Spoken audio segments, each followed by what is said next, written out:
Assalamualaikum warahmatullahi wabarakatuh. Hai semuanya, ketemu lagi dengan aku.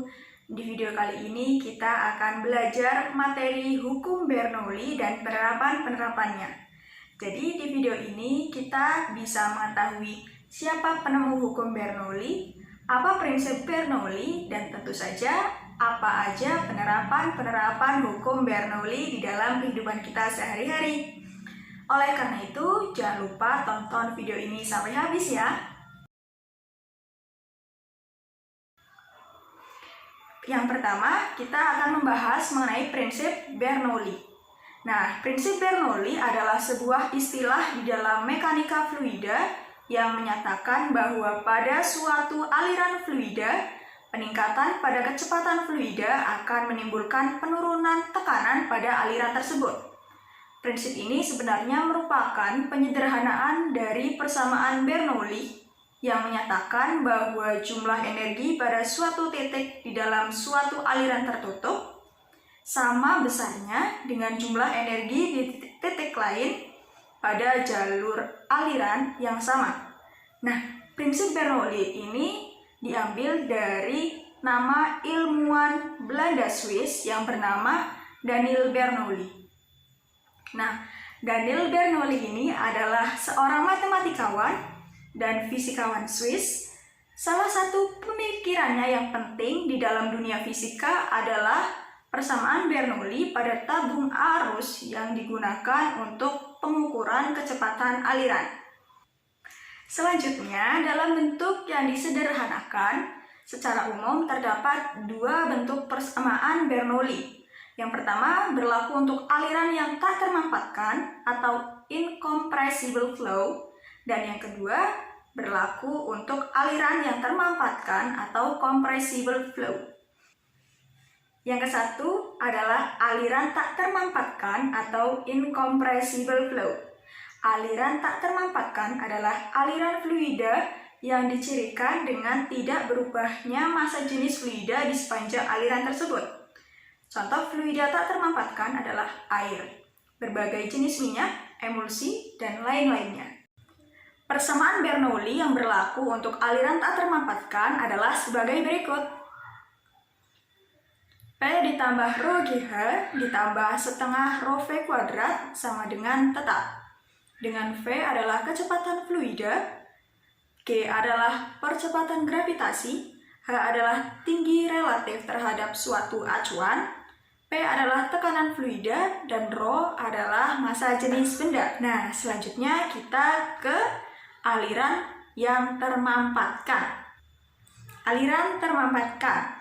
Aliran termampatkan adalah aliran fluida yang dicirikan dengan berubahnya massa jenis fluida di sepanjang aliran tersebut.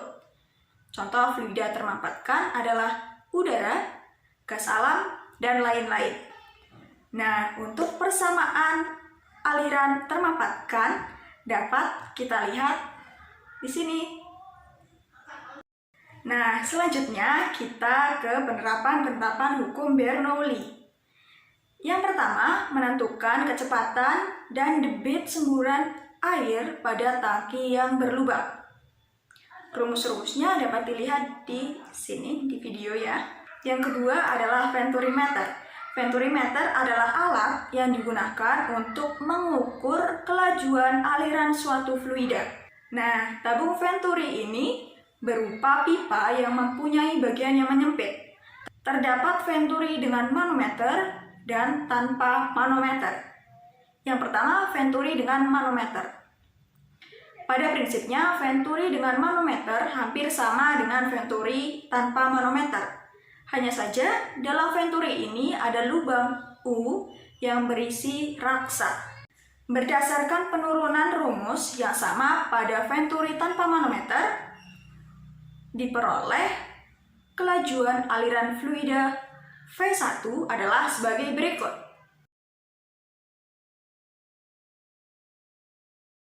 Yang kedua adalah venturi tanpa manometer. Saat aliran zat cair dalam pipa dengan massa jenis masuk ke dalam venturimeter, dorongan aliran zat cair menghasilkan perubahan ketinggian cairan pada kedua tabung vertikal. Dari sini, dengan menggunakan prinsip Bernoulli, kecepatan aliran zat cair dapat ditentukan yaitu menggunakan persamaan yang dapat dilihat di video. Contoh penerapan hukum Bernoulli yang ketiga adalah pada alat penyemprot. Nah, ketika kita menekan batang pengisap, udara dipaksa keluar dari tabung pompa melalui tabung sempit pada ujungnya. Semburan udara yang bergerak dengan cepat mampu menurunkan tekanan pada bagian atas tabung tandon yang berisi cairan racun. Hal ini menyebabkan atmosfer pada permukaan cairan turun dan memaksa naik ke atas tabung. Semburan udara berkelajuan tinggi meniup cairan, sehingga cairan dikeluarkan sebagai semburan kabut halus. Yang keempat adalah pada karburator. Karburator adalah alat yang berfungsi untuk menghasilkan campuran bahan bakar dengan udara. Campuran ini memasuki silinder mesin untuk tujuan pembakaran. Nah, untuk memahami cara kerja karburator, perhatikan gambar berikut. Gambar bisa dilihat di video. Penampang pada bagian atas jet menyempit, sehingga udara yang mengalir pada bagian ini bergerak dengan kelajuan yang tinggi. Sesuai asas Bernoulli, tekanan bagian ini rendah. Tekanan di dalam tangki bensin sama dengan tekanan atmosfer.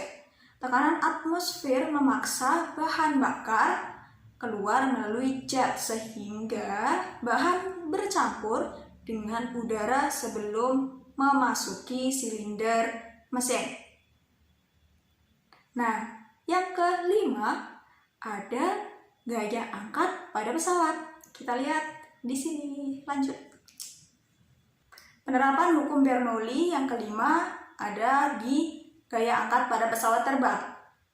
Pesawat terbang dapat terangkat ke udara karena kelajuan udara yang melalui sayap pesawat.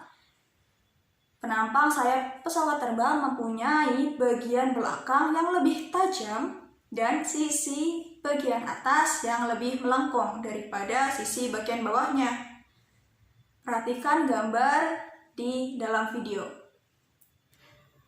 Garis arus pada sisi bagian atas lebih rapat daripada sisi bagian bawahnya. Artinya, kelajuan aliran udara pada sisi bagian atas pesawat lebih besar daripada sisi bagian bawah sayap. Sesuai dengan asas Bernoulli, tekanan pada sisi bagian atas lebih kecil daripada sisi bagian bawahnya karena kelajuan udaranya lebih besar. Dengan A sebagai luas penampang, maka besar gaya angkat pesawat dapat diketahui dengan persamaan yang ada di video. Pesawat terbang dapat terangkat ke atas jika gaya angkat lebih besar daripada berat pesawat. Makin besar kecepatan pesawat, makin besar kecepatan udara. Nah, hal inilah yang berarti gaya angkat sayap pesawat makin besar. Demikian pula besar ukuran sayap pesawat, makin besar pula gaya angkatnya. Nah, supaya pesawat dapat terangkat, gaya angkat harus lebih besar daripada berat pesawat. Jika pesawat telah berada di ketinggian tertentu dan pilot ingin mempertahankan ketinggiannya, maka kelajuan pesawat harus diatur sedemikian rupa sehingga gaya angkat sama dengan berat pesawat. Nah, itulah penerapan hukum Bernoulli di dalam kehidupan. Menarik bukan? So, terima kasih sudah menonton video ini sampai habis. Semoga video ini bermanfaat bagi kita semua. Terima kasih. Wassalamualaikum warahmatullahi wabarakatuh. See you.